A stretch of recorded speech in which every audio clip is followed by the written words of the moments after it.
난 유럽 최고 공공안전 전문가였다. 한국, 솔직히 후진국쯤으로 봤어요. 그런데 정전이 터졌고 나는 모든 걸 보았어요. 정부 명령도 없는데 시민들이 스스로 움직이며 전기가 끊겼는데 질서는 더 단단해져 가는 것을 지켜보았어요. 유럽이 자랑하는 매뉴얼이 여기선 필요 없었어요. 이 나라는 시스템보다 사람이 먼저였다는 것을요. 나는 그 자리에서 충격을 받았고 눈물을 흘렸어요. 유럽 최고 공공안전 전문가가 왜 눈물을 흘릴 수밖에 없었던 이유를 함께 들어보실까요? 파리의 아침은 언제나 그랬듯이 차가운 커피 향으로 시작되었습니다. 소피아는 유럽연합 본부 건물 15층에 있는 자신의 사무실 창가에 서서 도시를 내려다보았어요. 에펠탑이 저 멀리 보였죠. 그녀의 눈에는 자부심이 가득했습니다. 세계 최고의 공공안전 시스템을 가진 도시. 그녀는 혼잣말로 중얼거렸어요. 소피아 베르나르, 그녀는 유럽에서 가장 유명한 공공보건 안전 컨설턴트였습니다. 38배 나이에 이미 WHO 자문위원이었고 EU 공공안전위원회의 핵심 멤버였죠. 파리 대학에서 박사 학위를 받은 후 그녀는 유럽 전역의 재난 대응 시스템을 설계하고 개선하는 일을 해왔어요. 노크 소리가 들렸습니다. 들어오세요. 문이 열리자 동료인 피에르가 들어왔어요. 그의 표정은 평소와 달리 조금 흥분되어 보였죠. 소피아, 한국 출장건 확정됐어. 다음 주 월요일 출발이야. 순간 소피아의 미간이 살짝 찌푸려졌습니다. 한국이라 꼭 가야 하나요?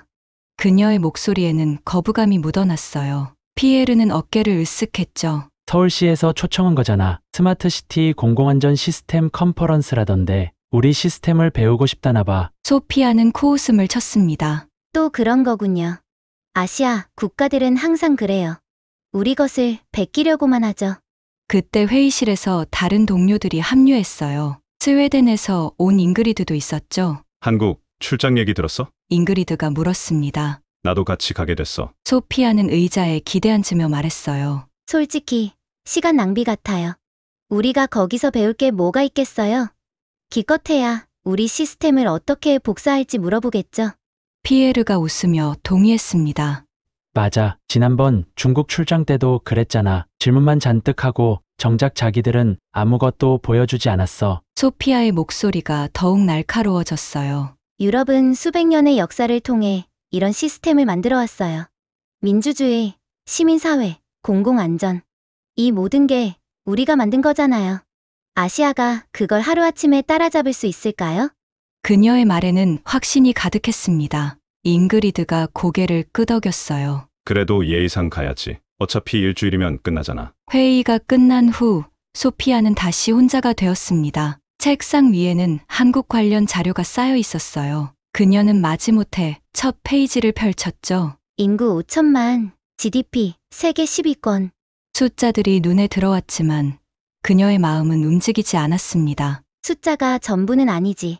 그녀는 자료를 대충 넘기며 혼잣말했어요. 어린 시절부터 소피아는 프랑스의 우수성을 배우며 자랐습니다. 할아버지는 2차 대전 때 레지스탕스 활동을 하셨고 아버지는 프랑스 정부의 고위 관료였죠. 가족 모두가 프랑스와 유럽의 가치를 자랑스러워했어요. 우리가 세계를 이끌어야 해. 아버지가 자주 하시던 말씀이었죠. 출장 준비를 하는 일주일은 빠르게 지나갔습니다. 공항으로 가는 택시 안에서 소피아는 창밖을 바라보았어요. 파리의 고풍스러운 건물들이 스쳐 지나갔죠. 일주일만 참자. 그녀는 마음속으로 되뇌었습니다. 샤를 드골 공항에서 피에르와 잉그리드를 만났어요. 준비됐어? 피에르가 물었습니다. 당연하죠. 가방에 프레젠테이션 자료랑 우리 시스템 매뉴얼 다 넣었어요. 아마 그들이 가장 듣고 싶어 할 거예요. 비행기에 오르자 소피아는 한국 관련 자료를 다시 꺼냈습니다. 그래도 전문가로서 최소한의 준비는 해야 했으니까요. 하지만 읽는 둥 마는 둥 했죠. 어차피 현장에서 보면 다를 거야. 그녀의 마음속에는 이미 결론이 나 있었습니다. 한국은 그저 또 하나의 개발도상국일 뿐이라고. 12시간의 비행이 끝나갈 무렵 기내 방송이 들렸어요. 잠시 후 인천국제공항에 도착합니다. 소피아는 창밖을 내다보았습니다. 공항이 보이기 시작했어요. 예상보다 크고 현대적이었죠. 건물은 그럴듯하네. 하지만 그녀의 첫인상은 여전히 차가웠습니다. 겉모습이 전부는 아니지. 진짜 중요한 건 시스템이고 그 시스템을 움직이는 사람들이야. 비행기가 착륙하자 승객들이 일제히 일어났어요. 소피아도 가방을 챙기며 자리에서 일어났죠. 그녀의 표정은 무덤덤했습니다. 입국 심사대를 지나며 그녀는 놀란 표정을 숨길 수 없었어요. 모든 것이 너무나 빠르고 효율적이었거든요. 직원들의 영어도 유창했고 안내 표지판도 명확했죠. 무엇보다 시스템이 체계적으로 돌아가고 있었습니다.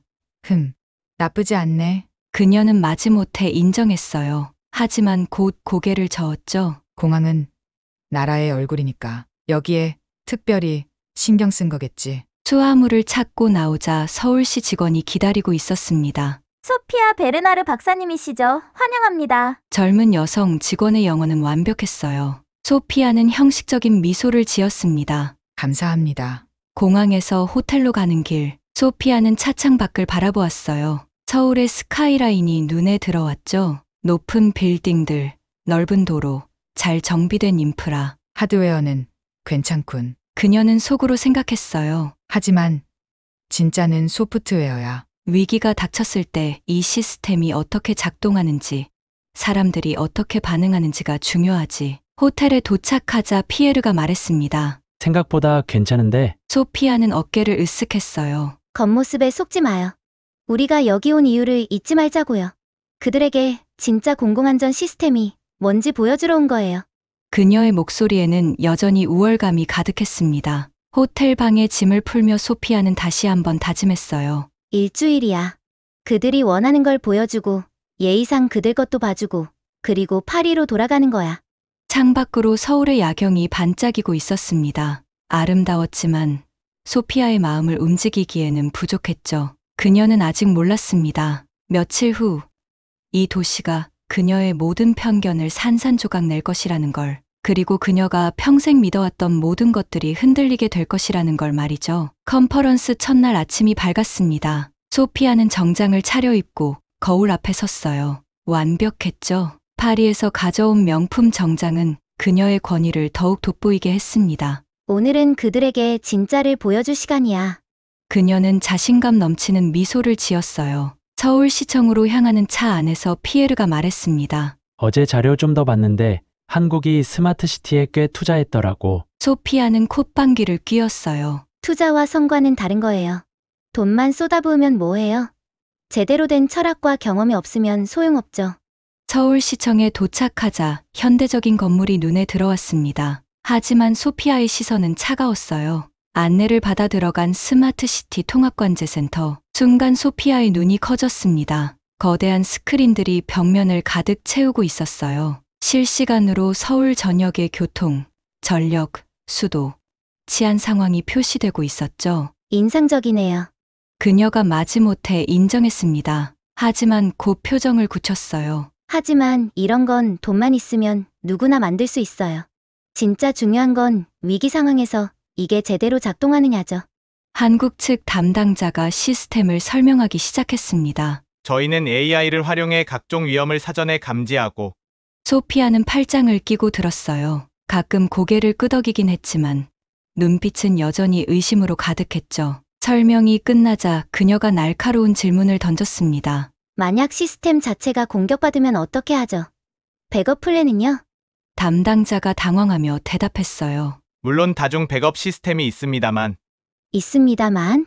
소피아의 목소리가 더욱 날카로워졌어요. 피에르와 잉그리드도 고개를 끄덕였죠. 역시 유럽의 시스템이 더 우수하다는 듯이. 오후 컨퍼런스가 시작되었습니다. 대강당은 각국에서 온 전문가들로 가득했어요. 소피아는 맨 앞줄에 앉았죠. 한국 측 발표자가 무대에 올랐습니다. 한국의 스마트 안전망 구축 사례를 발표하겠습니다.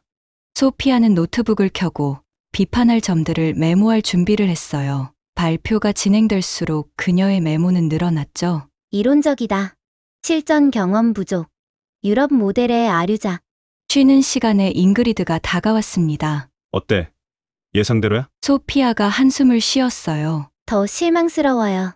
겉모습만 그럴듯하게 꾸며놨네요. 그때였습니다. 갑자기 강당의 불이 깜빡거리기 시작했어요. 처음에는 아무도 신경 쓰지 않았죠. 하지만 몇 초 후, 완전히 정전이 되었습니다. 강당이 순식간에 어둠에 잠겼어요. 여기저기서 놀란 목소리가 들렸죠. 뭐야 이게? 정전인가? 소피아는 속으로 비웃었습니다. 역시 첫날부터 시스템이 무너지네요. 비상등이 켜졌지만 에어컨이 멈추자 금세 더워지기 시작했어요. 사회자가 마이크를 잡았습니다. 잠시만 기다려 주십시오. 곧 복구될 예정입니다. 하지만 10분이 지나도 전기는 돌아오지 않았어요. 소피아가 피에르에게 속삭였습니다. 이래서 제가 뭘 했어요? 겉만 번지르르하다고. 그때 한국 측 직원이 다급히 들어왔어요. 죄송합니다. 대규모 사이버 공격으로 강남 일대가 정전되었습니다. 안전을 위해 호텔로 이동해 주시기 바랍니다. 소피아의 입가에 냉소가 번졌어요. 사이버 공격. 변명도 그럴듯하네. 호텔로 돌아가는 길은 혼란 그 자체였습니다. 신호등이 꺼져 있었고 거리는 어두웠어요. 하지만 이상하게도 교통 정리를 하는 사람들이 보였습니다. 경찰이 아니라 일반 시민들이었어요. 뭐지? 소피아는 의아했지만 곧 고개를 저었어요. 일시적인 현상이겠지. 곧 혼란에 빠질 거야. 호텔에 도착했을 때도 전기는 여전히 나가 있었습니다. 로비는 비상등만 켜져 있었고 엘리베이터는 멈춰 있었어요. 계단으로 올라가야 합니다. 직원이 안내했지만 소피아는 발을 동동 굴렀어요. 15층을 계단으로요? 말도 안 돼. 그때 다른 직원이 달려왔습니다. 비상 발전기로 엘리베이터 하나를 가동시켰습니다. 조금만 기다려주세요. 소피아는 안도의 한숨을 쉬었어요. 엘리베이터를 기다리는 사람들이 줄을 섰습니다. 노약자와 장애인이 먼저 타도록 양보하는 모습이 보였어요. 프랑스였다면 서로 먼저 타려고 난리였을 텐데. 소피아는 놀랐지만 애써 무시했죠. 드디어 그녀의 차례가 왔습니다. 피에르, 잉그리드와 함께 엘리베이터에 올랐어요. 한국인 투숙객 3명도 함께 탔죠. 엘리베이터가 천천히 올라가기 시작했습니다. 5층, 7층, 그때였어요. 엘리베이터가 갑자기 멈췄습니다. 불이 꺼졌어요. 칠흑 같은 어둠. 소피아의 심장이 미친 듯이 뛰기 시작했습니다. 아니! 그녀의 목소리가 떨렸어요. 폐소공포증이 있던 그녀에게 이것은 최악의 악몽이었죠. 살려주세요. 누가 좀. 그녀는 문을 두드리며 소리쳤어요. 그때 부드러운 목소리가 들렸습니다. 침착하세요. 곧 구조가 올 거예요. 한국인 남성이 핸드폰 불빛을 켰어요. 희미한 빛이 엘리베이터 안을 비췄죠. 제 이름은 김민수예요. 심호흡하세요. 천천히. 하지만 소피아는 공포에 질려 있었어요. 안 돼. 나가야 해. 숨을 쉴 수가 없어요. 그녀는 과호흡을 하기 시작했습니다. 그때 한국인 여성이 다가왔어요. 제가 의사예요. 봐드릴게요. 여성은 침착하게 소피아를 진정시켰습니다. 저를 따라 숨 쉬세요. 하나, 둘, 셋. 놀랍게도 엘리베이터 안의 한국인들은 전혀 당황하지 않았어요. 오히려 서로를 돕고 있었죠. 한 명은 비상 버튼을 눌러 연락을 시도했고 다른 한 명은 가방에서 물을 꺼내 나눠주었어요. 괜찮아요. 한국은 이런 상황에 대비가 잘 되어 있어요. 김민수가 미소 지으며 말했습니다. 소피아는 믿을 수 없었어요. 이 사람들은 왜 이렇게 침착한 거지?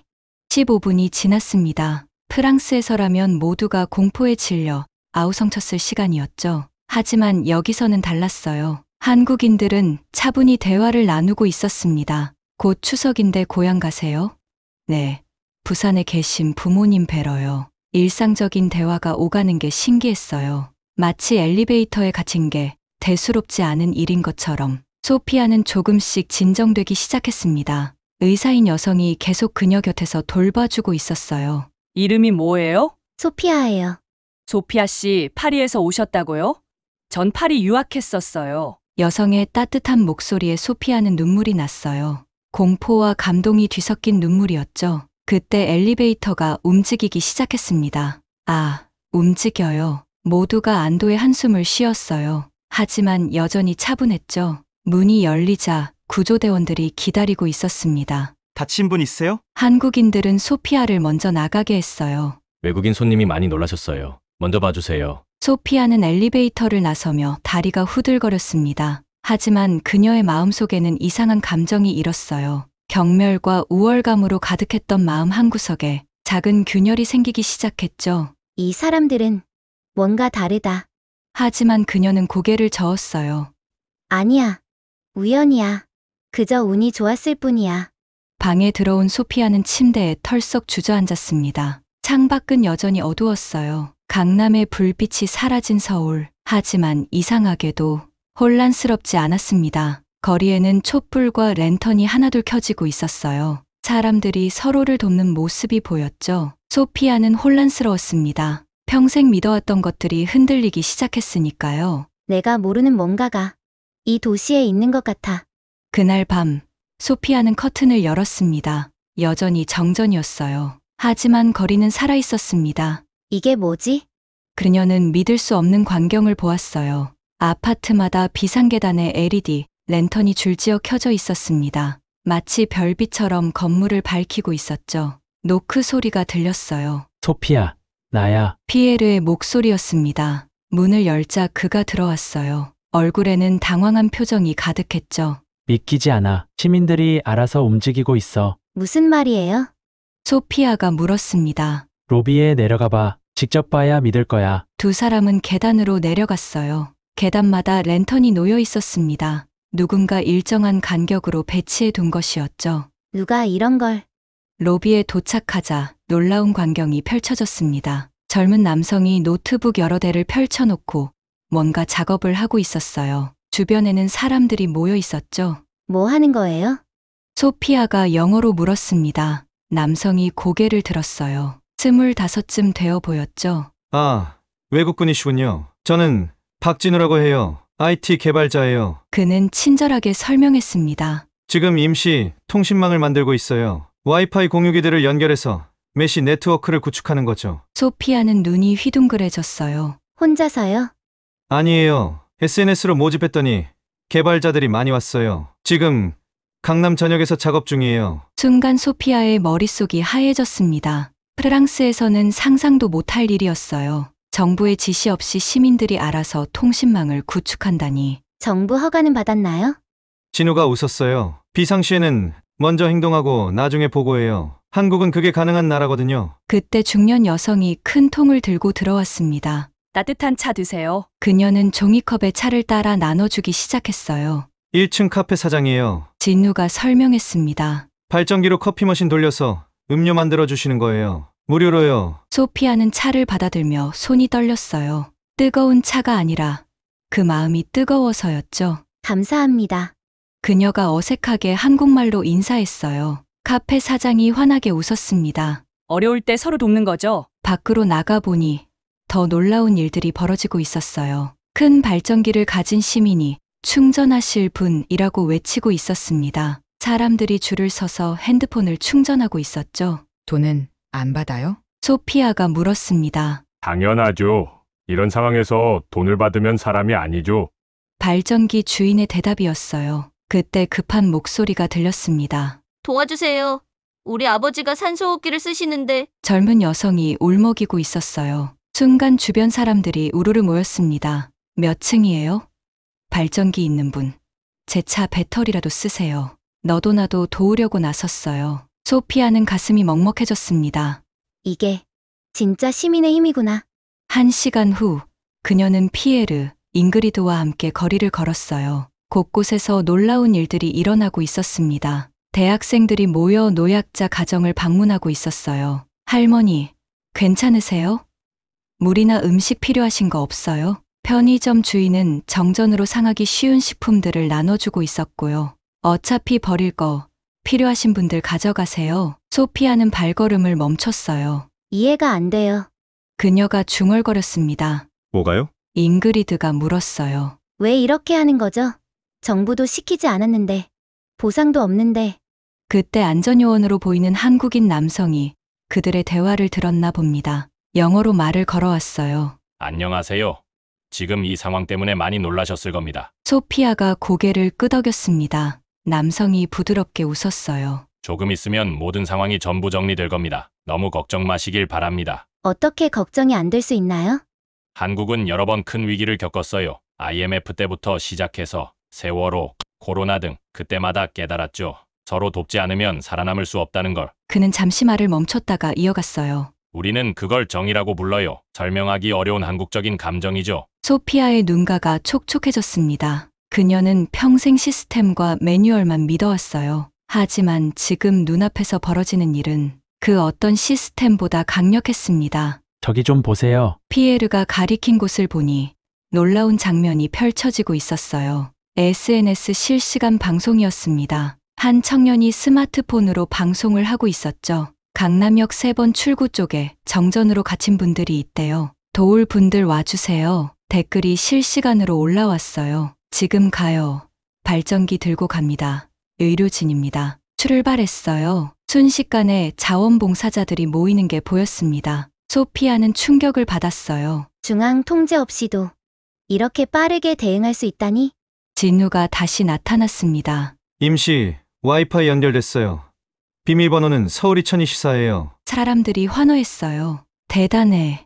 진우 씨 최고. 소피아도 핸드폰을 연결해 보았습니다. 정말로 인터넷이 되었어요. 그녀는 떨리는 손으로 파리 본사에 메일을 보내기 시작했습니다. 믿기 어려우시겠지만 여기서 놀라운 일이 일어나고 있습니다. 그때 진우가 다가왔어요. 어떠세요? 한국의 대응이? 소피아는 한참을 말을 잇지 못했습니다. 그리고 겨우 입을 열었어요. 제가 틀렸어요. 목소리가 떨렸습니다. 시스템이 사람을 지키는 게 아니라 사람이 시스템을 만드는 거였네요. 진우가 따뜻하게 웃었어요. 이제 아셨네요. 한국의 진짜 힘이 뭔지. 아침이 되자 전기가 일부 복구되기 시작했습니다. 하지만 시민들의 협력은 계속되었어요. 소피아는 호텔 로비에 앉아 그 모든 걸 지켜보았습니다. 피에르가 옆에 앉았어요. 소피아, 괜찮아? 그녀는 고개를 끄덕였습니다. 하지만 눈에는 눈물이 고여 있었죠. 피에르, 우리가 얼마나 오만했는지 알아? 무슨 말이야? 우리는 늘 가르치려고만 했어. 하지만 그녀는 창밖을 바라보았어요. LED 랜턴들이 여전히 반짝이고 있었습니다. 배워야 할 건 우리였어. 그날 밤, 소피아는 일기를 썼습니다. 오늘 나는 진짜 시민의 힘을 보았다. 그것은 매뉴얼에 없는 것이었고 돈으로 살 수 없는 것이었다. 한국인들은 그것을 정의라고 불렀다. 나는 아직도 그 단어의 진짜 의미를 모른다. 하지만 한 가지는 확실하다. 내가 평생 믿어왔던 모든 것을 다시 생각해야 한다는 것. 창밖에서는 시민들이 여전히 서로를 돕고 있었습니다. 소피아는 그 모습을 보며 깊은 생각에 잠겼어요. 내일은 또 무엇을 배우게 될까? 정전이 시작된 지 정확히 5시간 12분. 갑자기 호텔 로비에 불이 켜졌습니다. 와, 사람들이 환호성을 질렀어요. 소피아는 시계를 보며 놀랐습니다. 겨우 7시간 만에? 프랑스에서라면 최소 하루는 걸렸을 일이었죠. 진우가 노트북을 닫으며 일어났어요. 주요 시설부터 전력이 복구되고 있어요. 병원, 학교, 관공서 순서로요. 어떻게 이렇게 빨리? 소피아가 물었습니다. 한국은 백업 시스템이 3중으로 되어 있어요. 그리고 그가 미소 지었어요. 시민들이 불필요한 전기 사용을 자제해서 부하가 줄었거든요. 소피아의 가슴이 뜨거워졌습니다. 누가 시킨 것도 아닌데 시민들이 알아서 전기를 아낀 것이었죠. 그때 한국 공무원이 로비로 들어왔어요. 자원봉사하실 분들 모집합니다. 노약자 가정방문 도우미가 필요해요.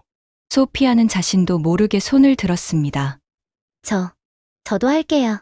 피에르와 잉그리드가 놀란 눈으로 그녀를 봤어요. 소피아, 너 괜찮아? 응. 가만히 있을 수가 없어.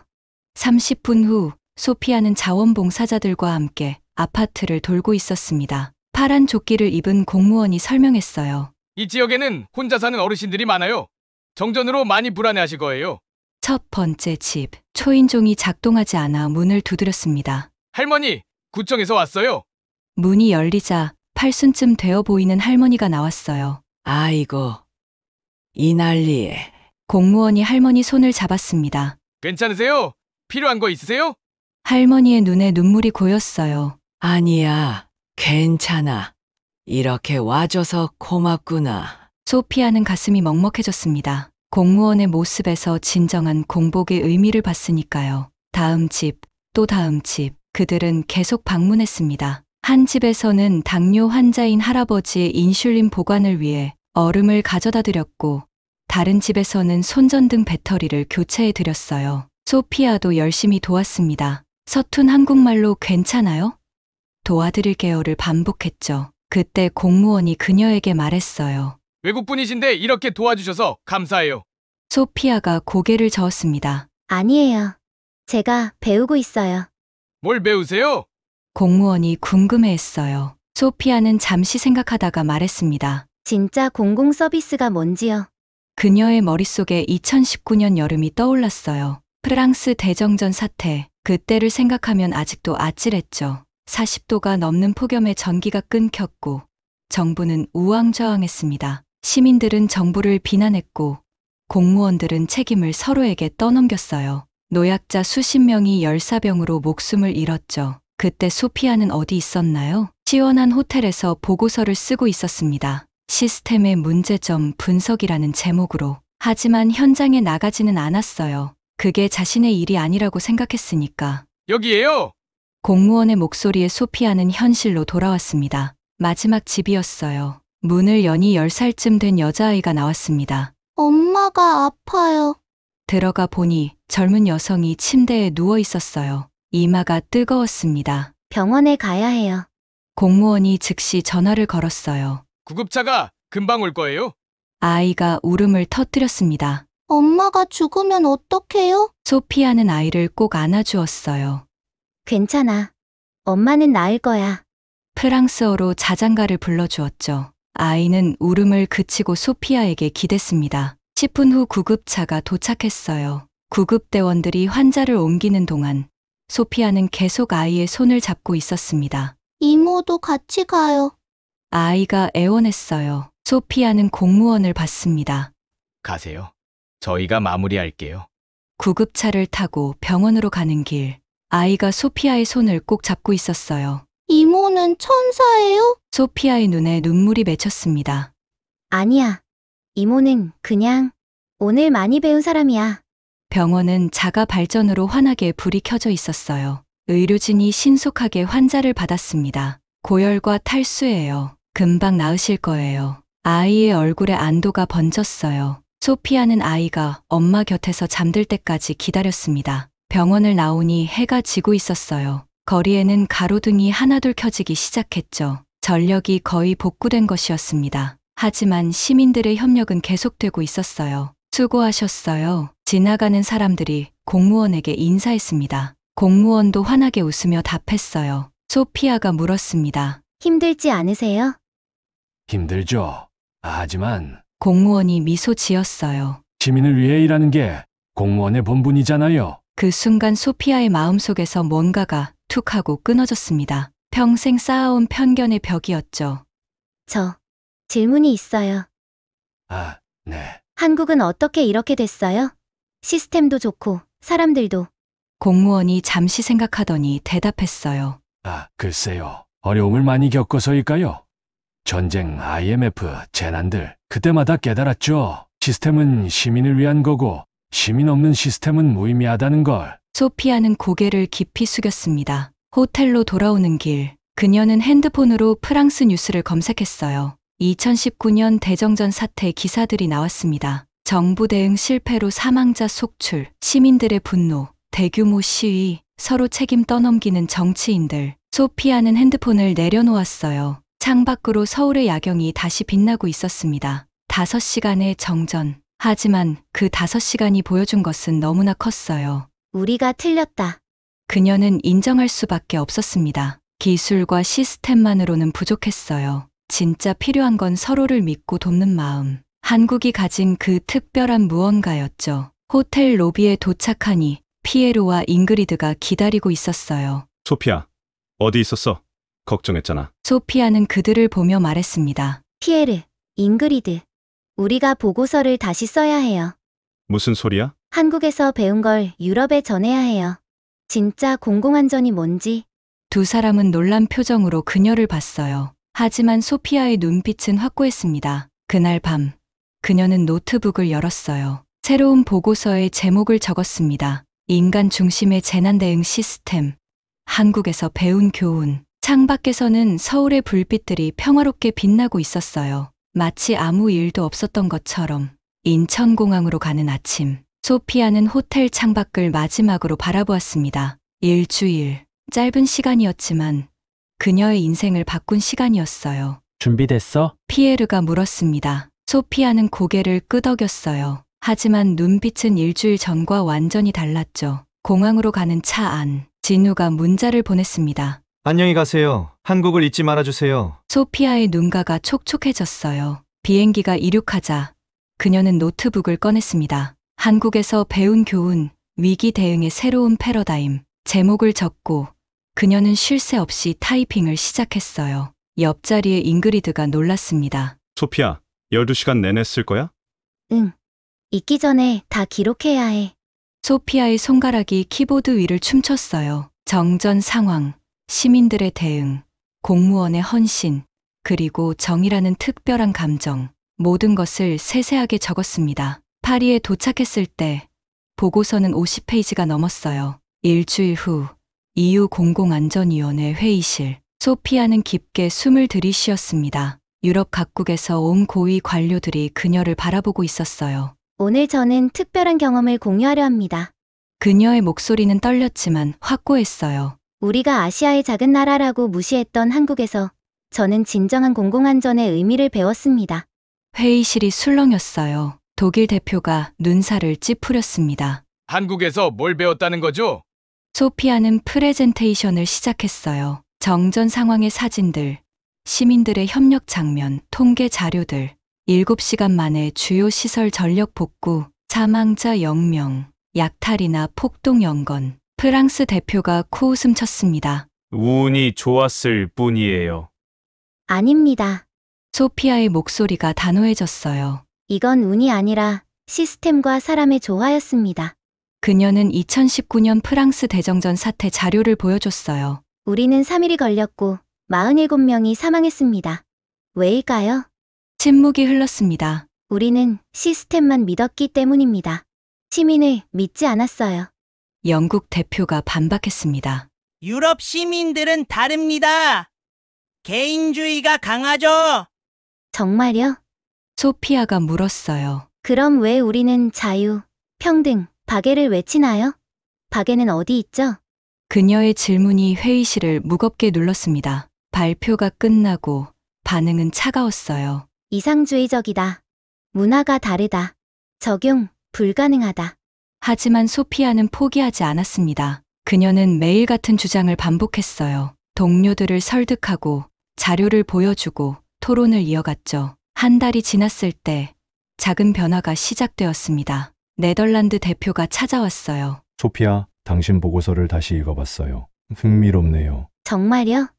암스테르담에서 시범 사업을 해보면 어떨까요? 소피아의 눈이 빛났습니다. 2달 후 더 많은 도시들이 관심을 보이기 시작했어요. 스톡홀름, 코펜하겐, 그리고 마침내 파리에서도 해봅시다. 파리 시장이 결정했습니다. 소피아는 기쁨의 눈물을 흘렸어요. 시범 사업 준비가 시작되었습니다. 소피아는 밤낮 없이 일했어요. 한국식 시민 참여 모델을 유럽에 맞게 수정하고 교육 프로그램을 만들고 자원봉사 시스템을 구축했죠. 시민 여러분, 우리가 우리를 지킵니다. 포스터에는 이런 문구가 적혔어요. 6개월 후 파리 13구 첫 번째 시민 안전망 훈련이 시작되었습니다. 처음엔 참여자가 적었어요. 귀찮아. 정부가 할 일이지. 사람들의 반응은 냉담했죠. 하지만 소피아는 직접 거리로 나갔습니다. 제가 한국에서 본 것을 보여드릴게요.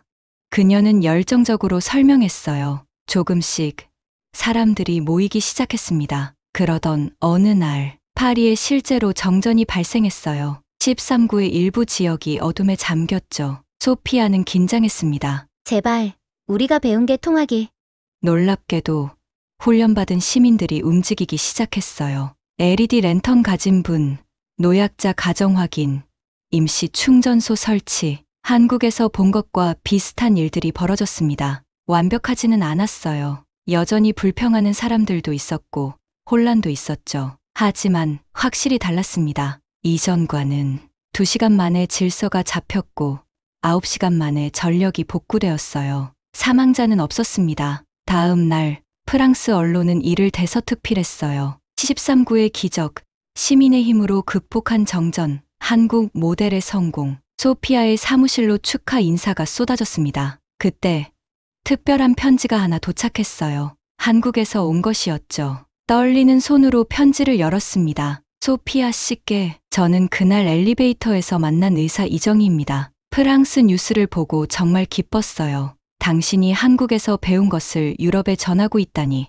자랑스럽습니다. 작은 선물을 보냅니다. 비 오는 날 쓰세요. 한국과 프랑스의 우정이 영원하길. 편지와 함께 파란색 우산이 들어 있었어요. 우산에는 한글로 함께라고 적혀 있었죠. 소피아는 우산을 꼭 안았습니다. 눈물이 멈추지 않았어요. 창밖을 보니 파리에 비가 내리기 시작했습니다. 그녀는 우산을 들고 밖으로 나갔어요. 빗속을 걸으며 생각했습니다. 1년 전의 자신을 오만하고 편견에 가득 찼던 고마워요, 한국. 그녀가 속삭였어요. 당신들이 제게 가르쳐 준 것을 이제 제가 유럽에 전할게요. 시청 앞 광장에 도착했을 때 놀라운 광경이 펼쳐졌습니다. 시민 안전망 자원봉사자들이 모여 있었어요. 소피아 씨, 그들이 손을 흔들었습니다. 오늘 2차 훈련이잖아요. 비가 와도 해야죠. 소피아는 환하게 웃었어요. 그럼요. 실제 재난은 날씨를 가리지 않으니까요. 파란 우산 아래 사람들이 하나둘 모였습니다. 프랑스인, 이민자, 젊은이, 노인, 모두가 함께였어요. 이게 시작이구나. 소피아는 생각했습니다. 한국에서 배운 정이 프랑스에서는 연대가 되어 퍼져가고 있었어요. 그날 밤, 소피아는 일기를 썼습니다. 오늘 파리에 비가 왔다. 하지만 나는 전혀 춥지 않았다. 한국에서 온 우산이 나를 지켜주었고, 함께하는 사람들이 나를 따뜻하게 해주었다. 나는 이제 안다. 진정한 안전망은 기계가 아니라 사람이 만드는 것임을. 한국이 내게 가르쳐준 가장 소중한 교훈이다. 내일도 비가 온다고 한다. 좋다. 우리가 얼마나 강한지 보여줄 기회니까. 창밖에서는 파리의 불빛들이 빗물에 반사되어 반짝이고 있었어요. 마치 그날 밤 서울에서 본 LED 랜턴들처럼. 오늘의 영상은 여기까지입니다. 오늘 사연이 즐거우셨다면 댓글로 응원의 메시지 남겨주세요. 구독과 좋아요는 영상 제작에 큰 힘이 됩니다. 긴 영상 시청해 주셔서 감사합니다.